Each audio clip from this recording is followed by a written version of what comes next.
की है जिससे लोग सीख लेके सोच रहे हैं? निश्चित ही हमारे समाज की पूरी दिशा ही बदल गई है और उस दिशा को हम लेकर के चलेंगे सबसे पहले हम महात्माओं से, साधुओं से, धर्माचार्यों से, क्योंकि हम धर्माचार्यों के पास में केवल एक ही लक्ष्य रह गया कि हम लोगों से दक्षिणा लें और अपनी मान प्रतिष्ठा सम्मान प्राप्त करें। साधुओं का सबसे पहले कर्तव्य है कि वो जन जागरण करें, प्रजा को, जनता को, लोगों को चेताएं प्रकृति के प्रति और पुरुष के प्रति। प्रकृति क्या है, पुरुष क्या है। सबसे पहले तो प्रकृति की जिस प्रकार से स्थिति खराब की गई है, पेड़ों को काटा जा रहा है, नदियों को बांधा जा रहा है, नदियों को दूषित किया जा रहा है, पहाड़ों को जिस प्रकार से खोदा जा रहा है, ये सारी जो व्यवस्थाएं हैं ना, और आए दिन मिसाइलें जो दागी जा रही हैं समुद्रों में, इससे पूरी तरह से वातावरण प्रदूषित हो रहा है। और जब वातावरण प्रदूषित होता है तो हमारा खान पान पूरी तरह से बदल रहा है। कृषि की जो स्थिति है उसमें हम लोग रासायनिक खादें खा रहे हैं, गौ माता का पूरी तरह से तिरस्कार कर दिया, गौ पालन पूरी तरह से बंद हो गया। देखिए प्यारे बंधुओं, गौ पालन केवल आस्था की दृष्टि से ही नहीं, अपितु हमारी जीवन शैली की एक मुख्य अंग है गौ माता। गाय को पालने पर उसकी जो खाद है, उसका जो गोमूत्र है, उससे मिलाकर के जो खाद बनती है, उससे जिस प्रकार से जो अन्न उपजता है वो शुद्ध होता है, विशुद्ध होता है। उससे कैंसर जैसी बीमारियां जो रासायनिक खादों से प्रकट हो रही हैं वो नहीं होती हैं। दूसरी बात, हम लोग जिस प्रकार से पेड़ों को काट रहे हैं, इन पेड़ों की विशेष आवश्यकता है।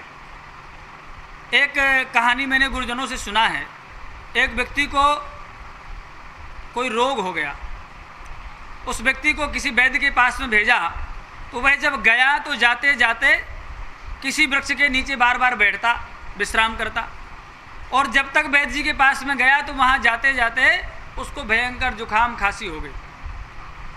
वैद्य जी ने उसको कुछ औषधि दी और कहा कि अब की बार जब जाना, तुम जब आए हो तो तुम इमली के वृक्ष के नीचे, जहाँ जहाँ बैठे हो वहाँ इमली के वृक्ष थे, और जब तुम लौट करके जाना तो नीम के जहाँ जहाँ वृक्ष मिले वहाँ नीम के वृक्ष के नीचे बैठते हुए जाना, विश्राम करते हुए।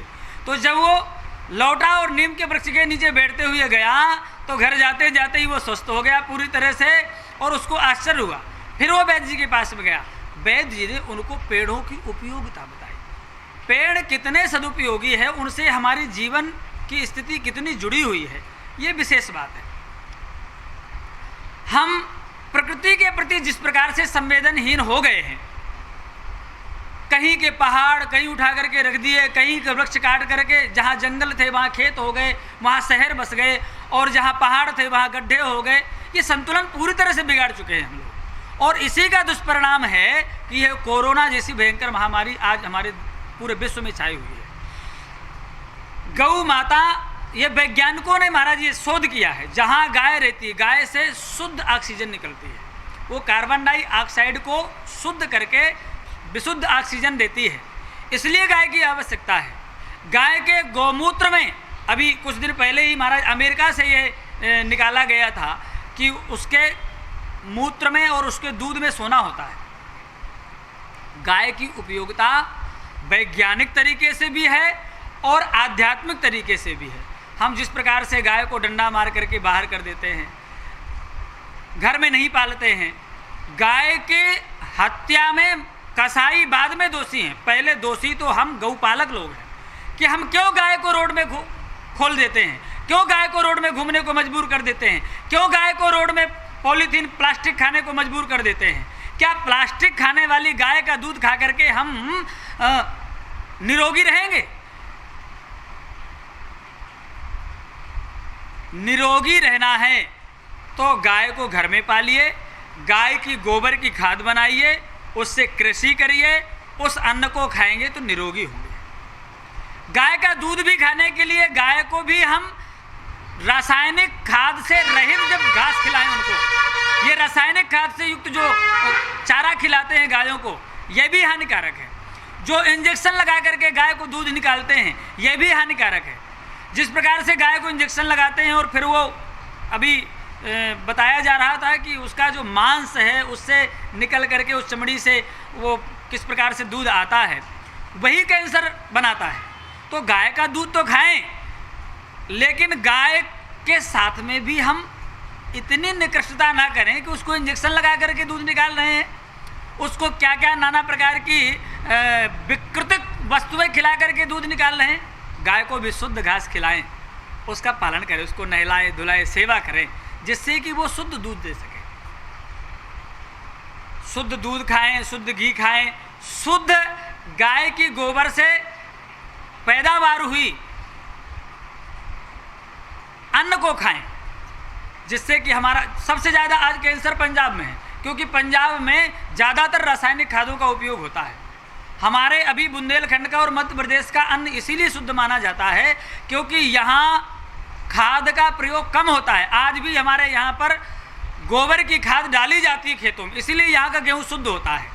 लेकिन जिस प्रकार से बुंदेलखंड में, हमारे मध्य प्रदेश में भी रासायनिक खाद का खूब बढ़ावा हो रहा है, मैं विशेष रूप से बुंदेलखंड वासियों से और मध्य प्रदेश वासियों से अपने निवेदन करता हूँ कि वह इस रासायनिक खाद से बचें, अपने घर में गौपालन करें, घर में गाय का खाद बनाएं और